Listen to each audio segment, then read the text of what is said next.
J'ai découvert le western très tôt. C'était Danse avec les loups, une vieille cassette qui traînait à la maison. J'avais 7 ou 8 ans, et j'étais sûrement trop jeune pour comprendre l'histoire. Mais je me souviens d'autre chose. Du silence, des étendues, du temps que le film prenait avant de parler. C'est ce film qui m'a fait aimer le cinéma, pas pour l'action, mais pour ce qu'un film peut faire quand il accepte de ne rien dire. À côté de ça, mon grand-père enregistrait des westerns à la télévision. Souvent des films avec John Wayne, des récits plus directs, plus affirmés. Enfant, je sentais qu'il y avait une différence, sans vraiment pouvoir la nommer. Peut-être que le western c'est ça, un héritage, un imaginaire transmis, un même genre traversé par des regards opposés. Et c'est précisément cette différence, ce silence ou son absence, que certains cinéastes vont finir par entendre autrement.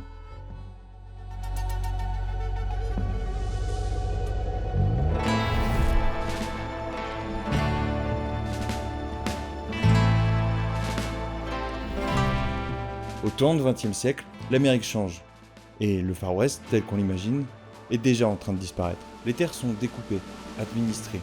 Les lois fédérales viennent remplacer la loi du revolver, et l'Ouest sauvage devient un souvenir encore brûlant. Et au même moment, le cinéma naît. En 1895, les frères Lumière inventent le cinématographe. Pour la première fois, on peut capturer le mouvement, raconter une histoire avec des images. Le cinéma regarde autour de lui, et ce qu'il voit, c'est un monde en train de disparaître. Le western au début se confond presque avec le documentaire. En 1903, le cinéma pose l'un de ses actes fondateurs. Le vol du Grand Rapide, d'Edwin S. Porter, souvent cité comme le premier western. Un film court, d'à peine 12 minutes, où un train et ses passagers sont attaqués par des hors-la-loi. Le public, effrayé par le réalisme des tirs, se baisse instinctivement. Lors des premières projections, certains spectateurs seraient jetés au sol, d'autres évanouis, en voyant un bandit tirer droit vers la caméra.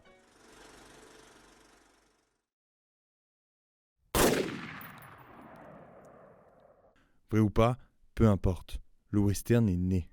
Dès sa naissance, il est tiraillé entre deux visions. William S. Hart, l'un des rares acteurs à avoir réellement connu l'Ouest, filme un western sérieux, presque documentaire, fidèle à la vie des pionniers, jusque dans les costumes.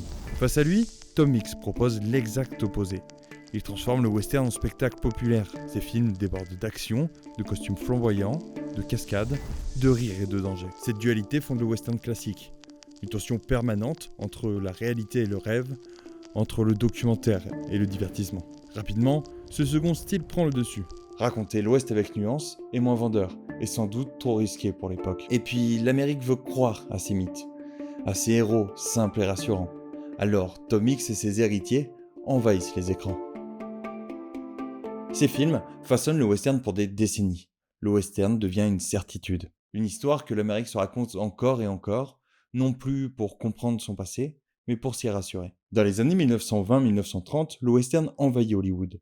Les séries B pullulent, des films courts, économiques, souvent tournés en quelques jours, avec des scénarios simples et répétitifs. Le western devient rentable, prévisible et rassurant. Les studios ont compris que ces histoires d'Ouest, de héros solitaires, de hors-la-loi, captivent le public. Les histoires opposaient les sauvages aux civilisés, les natifs aux colons, flirtant parfois avec la propagande pour justifier massacres et confiscation de terres. Mais ces westerns font rêver le public, fidélisent les spectateurs et posent les fondations du mythe.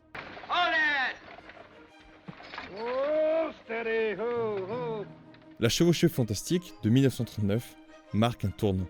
Le film sort le western de la série B et consacre John Ford comme l'un des grands auteurs du genre. Il impose des paysages grandioses, des personnages stéréotypés mais attachants et une narration épique qui fascine le spectateur.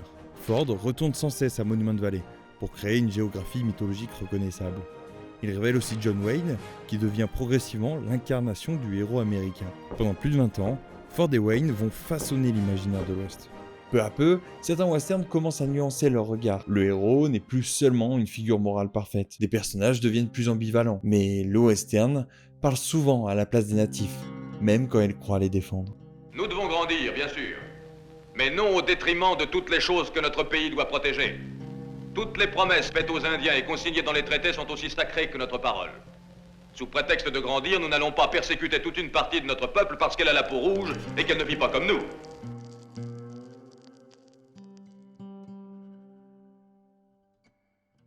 L'âge d'or dure plus de 20 ans. 20 ans qui enseignent une manière d'être un homme. Se taire, tirer et avancer. Mais le public et le cinéma évoluent. Après près de 50 ans d'existence, le western commence à s'essouffler. Ses codes sont désormais connus. Les récits se répètent, l'Ouest mythique devient prévisible.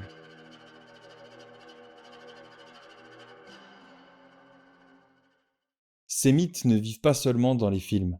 Ils continuent d'imprégner la manière dont une nation se raconte. Très tôt, le western dépasse les frontières américaines. Non seulement comme objet de fascination, mais comme modèle à réinventer. En France, avec les westerns camarguais, transposant les codes de l'Ouest américain dans les paysages du Sud. Ou en Union soviétique, le western rouge inverse le point de vue et fait du cow-boy un ennemi idéologique. Le western n'est plus seulement américain, il devient un langage mondial. Et c'est en Italie qu'il va être brisé. Sergio Leone naît à Rome en 1929, dans une Italie marquée par les ruines de la guerre et un cinéma en reconstruction. Son père est réalisateur et sa mère actrice.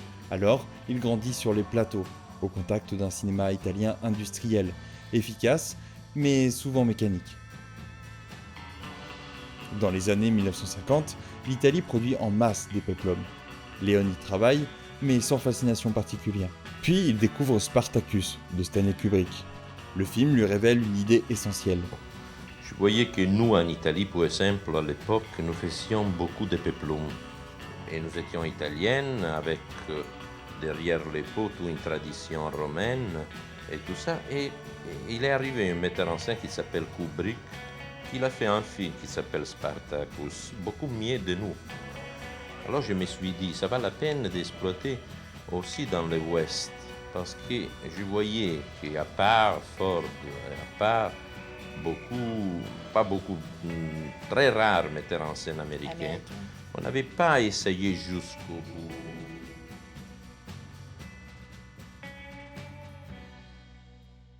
Quand il commence à tourner dans les années 1960, le western américain existe depuis plus de 50 ans. Il crée des héros, des mythes, des promesses, mais ces promesses sonnent creux. La violence se justifie encore, mais le sang s'est évaporé. Même si avant lui, certains ont déjà ouvert des brèches, comme Anthony Mann ou Sam Peckinpah, avec des œuvres qui vont inaugurer ce qu'on appellera plus tard le western crépusculaire. Alors Leone va plus loin. Il ne cherche pas à sauver le western, il cherche à en révéler la vérité. Chez lui, il n'y a pas de héros, seulement des survivants. À leur sortie, les westerns italiens sont d'abord méprisés. Le terme western spaghetti circule, souvent teinté de mépris culturel. Pour une poignée de dollars, est jugé trop violent, indigne du western classique. Pourtant, le public répond présent. Pour quelques dollars de plus, confirme le succès, mais c'est le bon, la brute et le truand qui finit par convaincre la critique. Leone pense s'arrêter après la trilogie du dollar.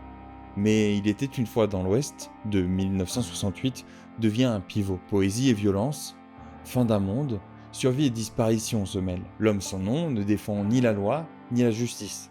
Il défend son intérêt, parfois sa peau, mais rarement plus. La violence n'est jamais héroïque, elle est lente, sale et inconfortable. Le duel n'est pas une explosion, mais c'est une attente. Le temps devient une arme cinématographique. Là où Hollywood coupe, Leone étire. Là où Hollywood explique, Leone se tait. Là où Hollywood accélère, Leone ralentit jusqu'à l'insupportable. Ces duels durent parfois plusieurs minutes. Non pas pour montrer l'action, mais ce qui la précède. Le silence devient un cri. Et lorsque le coup part enfin, il n'est jamais glorieux.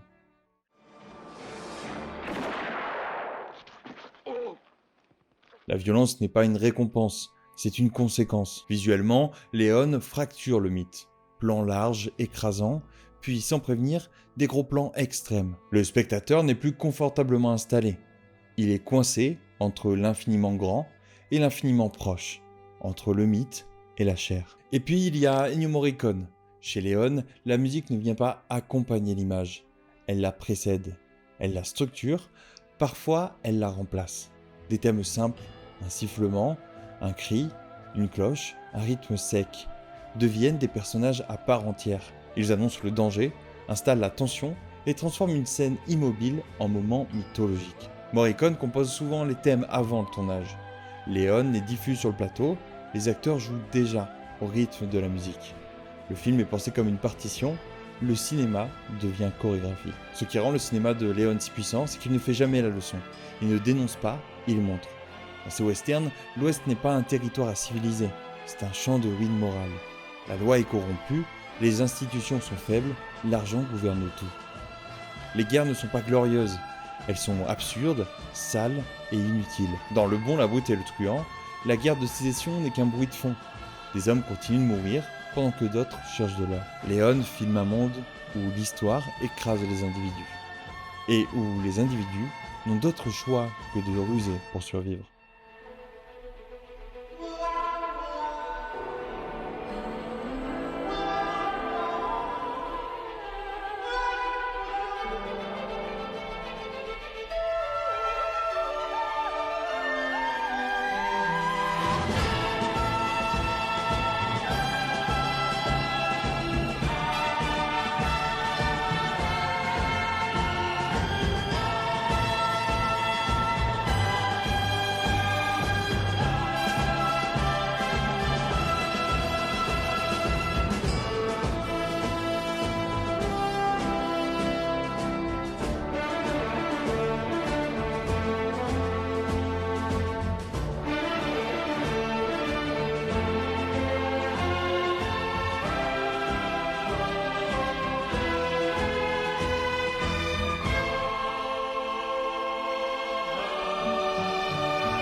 Le western ne sera plus jamais le même.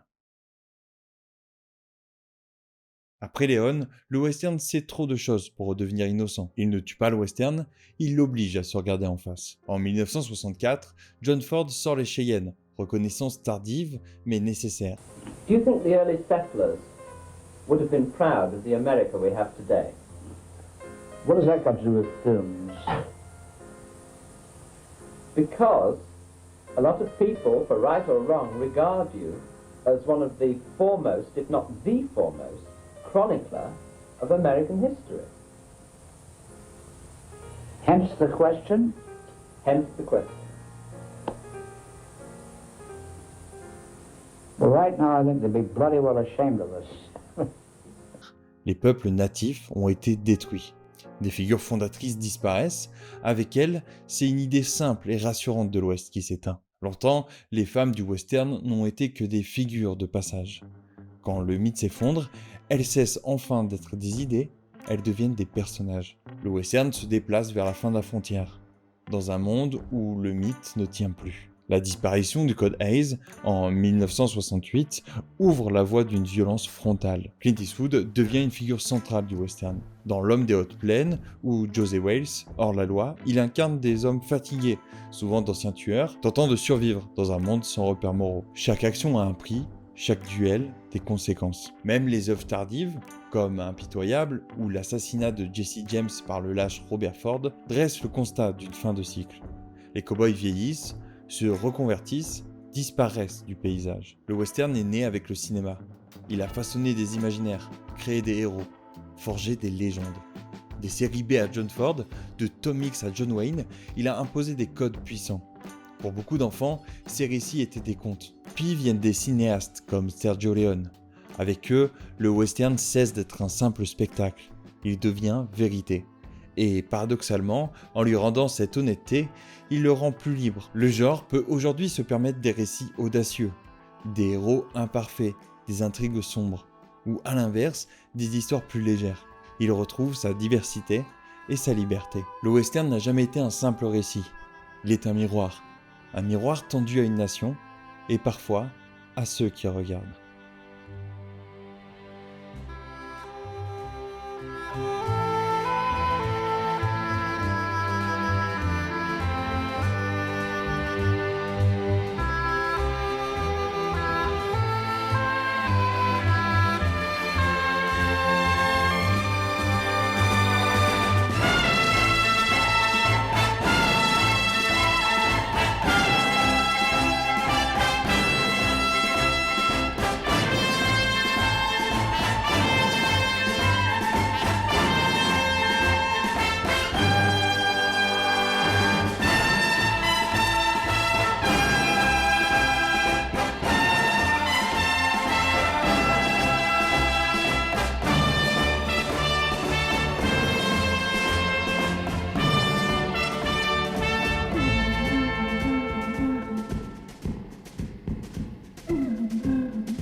What am I gonna do now? Be grateful that for the first time, you see your life clearly. Sure.